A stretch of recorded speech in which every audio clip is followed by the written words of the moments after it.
அனைவருக்கும் வணக்கம். இது free daily current affair test. இந்த கொஸ்டின்ஸ்க்கு ஆன்சர் பண்ணுங்கள் ஃப்ரெண்ட்ஸ். ஆக்சுவலி இன்னைக்கு நியூஸ் பேப்பரில் கொஞ்சம் அதிகமான இம்பார்ட்டன்ட் நியூஸ் இருந்தது. அபவுட் ஒரு 7 கொஸ்டின் இருக்குது. ஒரு 5 மினிட்ஸ் கொஞ்சம் ஃபாஸ்ட்டாக ஆன்சர் பண்ணுங்கள், பார்க்கலாம். ஓகே, இந்த first question. 129th constitutional amendment bill is related to common civil code, Jammu and Kashmir, one country one election, money bill. So இது option C, one country one election. 2 நாளாக வந்து கவர்மெண்ட் வந்து இந்த பில் இன்ட்ரடியூஸ் பண்ணுறதுக்கு try பண்ணிட்டு இருந்தாங்க. 2 bill ஆக்சுவலாக. அதில் ஒன்று இது என்னென்னா சைமில்டேனியஸ் போல். நாட்டில் வந்து பார்லிமெண்ட்டுக்கும் லெஜிஸ்லேட்டிவ் அசம்பிளி, சட்டமன்றத்துக்கும் பாராளுமன்றத்துக்கும் ஒரே சமயத்தில் எலெக்ஷன் நடத்தலாம் அப்படின்னு சொல்லி ஒரு ட்ரை இது. என்னென்னா செலவுகள் குறையும், நிறைய விஷயங்கள் வந்து எஃபிஷியண்டாக மாறும்னு சொல்லி அமெண்ட்மெண்ட் பண்ண சென்ட்ரல் கவர்மெண்ட்டுடைய தரப்பில் சொல்லிட்டு இருக்கிறாங்க. பட் நிறைய ஸ்டேட் கவர்மெண்ட், அப்போசிஷன் பார்ட்டி எல்லாமே இதை சப்போர்ட் பண்ணல, எதிர்க்க தான் செய்கிறாங்க. ஏன்னா இது நிறைய சாத்தியக்கூறுகள் வந்து கம்மியாக இருக்குது ஒன்று. இன்னொன்று, இப்போ சப்போஸ் 2029 இது அமலுக்கு வருது அப்படின்னு வச்சுக்கிட்டோம் அப்படின்னா, அடுத்த central government election, parliament election அப்போ 2029 இப்போ தமிழ்நாடு வந்து 2026 அடுத்த எலெக்ஷன் வரும். இந்த மாதிரி நிறைய ஸ்டேட்டில் வேறு வேறு, இப்போ 2027 வர்ற எலெக்ஷன் இருக்கும், 28 வர்ற எலெக்ஷன் இருக்கும். அப்போ அந்த மாதிரிலாம் இருந்தது அப்படின்னா அவங்களுடைய அடுத்த எலெக்ஷன் 1 வருஷமோ 2 வருஷமோ 3 வருஷமோன்னு மாறும். அப்போ அந்த கண்டிஷனை எப்படி நாம் சமாளிக்க முடியும்? இது ஒரு பெரிய கொஸ்டின் ஆகும். ஸோ இந்த மாதிரி சாத்தியக்கூறு இல்லாத விஷயங்கள் நிறைய இருக்குது. இப்போ 1952 ஒன்று போல் நடத்தினாங்க அப்படின்னா, அதுக்கப்புறம் நிறைய பீரியடில் நிறைய ஸ்டேட் கவர்மெண்ட் 5 வருஷத்துக்கு முன்னாடியே கலைஞ்சிருக்கும், சென்ட்ரல் கவர்மெண்ட் 5 வருஷத்துக்கு முன்னாடியே கலைஞ்சிருக்கும். அப்போ இந்த ஆர்டர் வந்து அப்படியே மாறிடுச்சு. இப்போ மறுபடியும் அதே மாதிரி கொண்டு வரணும்னு ட்ரை பண்ணால் இந்த சிஸ்டமில் நிறைய குளறுபடிகள் தான் வரும். ஸோ அதுதான் இன்றைக்கி இன்ட்ரடியூஸ் பண்ணாங்க. பட் 2/3 மெஜாரிட்டி வந்து சப்போர்ட் பண்ணலை. அது ஒரு issue. Okay, then the reservation of seats for scheduled castes and scheduled tribes in the legislative assemblies of the state is defined in which article? Article 332, 124, 218, 14. Answer option A, Article 332. So இதுதான் அதோட சேர்ந்து இன்னொரு bill introduce பண்ணது. Readjustment of the representatives and scheduled tribes in assembly constituency of the state of Goa.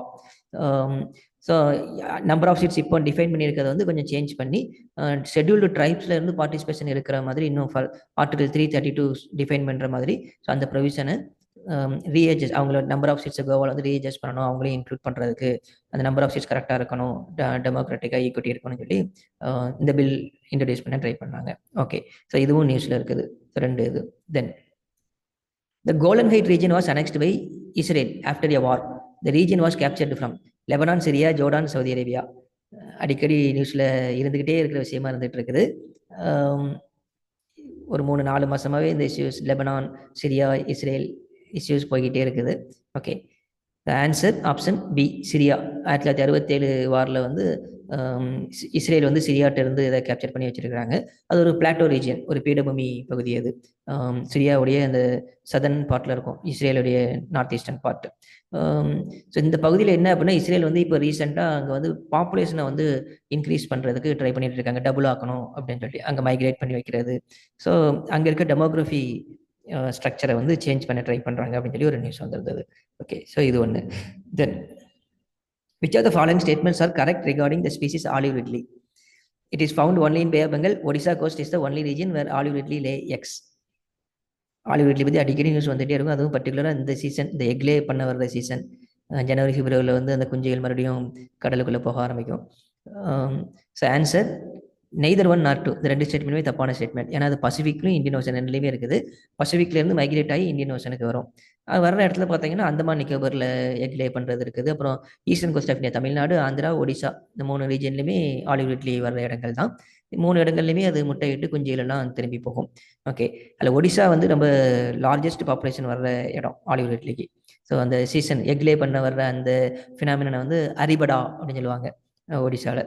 Okay, and வேர்ல்டுலேயே second smallest டர்ட்டில்னா olive ridley தான். Okay, so இது நியூஸில் இருந்தது. ஆலிவ் ரிட்லி ஒரு இம்பார்ட்டன்ட் ஸ்பீசிஸ். அண்ட் அந்த விசாகப்பட்டினம் கோஸ்ட்லேயே இப்போ ரீசெண்டாக 2 டேஸ்க்கு முன்னாடி இருந்து நிறைய இறந்து போன ஆலிவ் ரிட்லி வந்து கரை ஒதுங்கி இருந்துச்சு, கரையில் பார்த்துருக்காங்க. ஸோ அது இஷ்யூஸில் இருந்தது. ஓகே, தென் இன்னொன்று என்ன அப்படின்னா, ஆலிவ் ரிட்லி இந்த மாதிரி இருக்க காரணம் ஒன்று, நெட்டு வந்து அதிக நேரம் வந்து கடலுக்குள்ள மீனுக்காக போட்டு வைக்கிறதுல அந்த நெட்டில் மாட்டிச்சு அப்படின்னாலும் நிறைய ஆலிவ் ரிட்லி இறக்குது. இன்னொன்று போட்டில் அடிபட்டு இறக்குறதும் இருக்குது. Okay, then Morocco is the major supplier of which one of the following resources to India? Coal, natural gas, phosphate, tungsten. So மொரோக்கோவோட ரீசெண்டாக ஒரு அக்ரிமெண்ட்ஸ் இந்தியன் கவர்மெண்ட் சைன் பண்ணிட்டு இருந்தாங்க. So option C phosphate, largest supplier of phosphate to India வந்து Morocco தான். Okay, tungsten வந்து எதுக்காக ஆப்ஷனில் கொடுத்தோன்னா கொஞ்சம் ரீசெண்டாக டங்ஸ்டன் 2-3 நியூஸில் இருந்தது. Okay, national waterway 16 is located in which one of the following rivers? Ganga, Brahmaputra, Godavari, Barak. இது கொஞ்சம் ஈஸியாக சொல்லிடலாம். Barak, option D. கங்காவில் நேஷனல் வாட்டர்வே 1 இருக்குது. ஓகே, பிரம்மபுத்திரா 2 நமக்கு தெரியும். 3 வந்து கேரளா. சென்டர் வந்து இந்த ஜல்வஹாக் ஸ்கீம் அப்படின்னு ஒன்று லான்ச் பண்ணியிருக்காங்க. எதுக்காகனா இந்த கார்கோ மூவ்மெண்ட், இன்லேண்ட் வாட்டர்வே வழியாக கார்கோ மூவ்மெண்ட்டை கொஞ்சம் பூஸ்ட் பண்ணணும், கொஞ்சம் அதிகப்படுத்தணும் அப்படிங்கிறதுல என்ன பண்ணுறாங்க. இந்த ஸ்கீம் வந்து கார்கோ டிரான்ஸ்போர்ட்டுக்கு இன்சென்டிவைஸ் பண்ணுது. ஓகே, ஸோ அது நியூஸில் இருந்தது. Then Ken Betwa linking project benefit which one of the following regions? Baghelkhand, Mewar, Bundelkhand, Awadh. Answer option C Bundelkhand. கொஞ்சம் ட்ரை ரீஜன் அந்த இடத்துல, அந்த உத்தரப்பிரதேஷ் மத்திய பிரதேஷ் பார்டர் கிட்ட வரும் நார்த்தில். கென்னில் தான் வந்து சர்ப்ளஸ் வாட்டர் இருக்குது. கென்னில் இருக்கிற சர்ப்ளஸ் வாட்டரை பேட்வா ரிவருக்கு கொண்டு வர்றது அந்த ப்ராஜெக்ட். அந்த பண்டல்கண்ட் ட்ரை ரீஜன் வந்து இதனால கொஞ்சம் பெனிஃபிட் ஆகும் அப்படிங்கிறது தான். ரீசெண்டாக பிரைம் மினிஸ்டரும் சரி, மத்திய பிரதேஷ் சீஃப் மினிஸ்டர் 2 பேருமே வந்து மத்திய பிரதேஷோட டெவலப்மெண்ட் விஷயமா பேசியிருந்ததில் இந்த ப்ராஜெக்டை பற்றி டினோட் பண்ணியிருந்தாங்க. So Bundelkhand ரீஜனுக்கு try region benefit ஆகும் அப்படிங்கிறது ஒன்று. அண்ட் அதர் இஷ்யூஸ் நிறைய இருக்குது. இந்த ரெண்டுக்கும் இடையில தான் வந்து பன்னா டைகர் ரிசர்வ், இந்த யுனெஸ்கோ பயோஸ்பியர் ரிசர்வ் வேறு இருக்குது. ஸோ அப்போ இந்த கேனல், இந்த கால்வாய் வெட்டினாங்க அப்படின்னா பெரிய ஃப்ராக்மெண்டேஷன் ஆகும் அந்த ஈகோசிஸ்டம். என்விரான்மெண்டலிஸ்ட் எல்லாம் வந்து அதில் பெரிய லெவலில் அப்போஸ் பண்ணுறாங்க, பண்ணா டைகர் ரிசர்வ் பயங்கரமாக அஃபெக்ட் ஆகும் அப்படின்னு சொல்லி. ஏன்னா ஒரு ஃப்ராக்மெண்டேஷன் அப்படிங்கிறது ஹேபிட்டேட்டை வந்து 2ஆக பிரிக்கிற மாதிரி. ஸோ டெஃபினட்டாக அது ஸ்பீசிஸ் அண்ட் ஈகோசிஸ்டத்தை அஃபெக்ட் பண்ண தான் செய்யும். ஓகே, ஸோ உங்களுடைய கரண்ட் ப்ரிப்பரேஷன் நீங்கள் ரிவைஸ் பண்ணிக்கிறதுக்கு டெய்லி ஃப்ரீ டெஸ்ட் www.geodemy.in அவைலபிளாக இருக்கும். அண்ட் உங்களுக்கு வேறு எதுவும் டவுட் இருந்தது அப்படின்னா அந்த நம்பரில் கால் பண்ணலாம், இல்லை வாட்ஸ்அப் பண்ணுங்கள். Okay, number 9003777380 8489777380. Thank you all.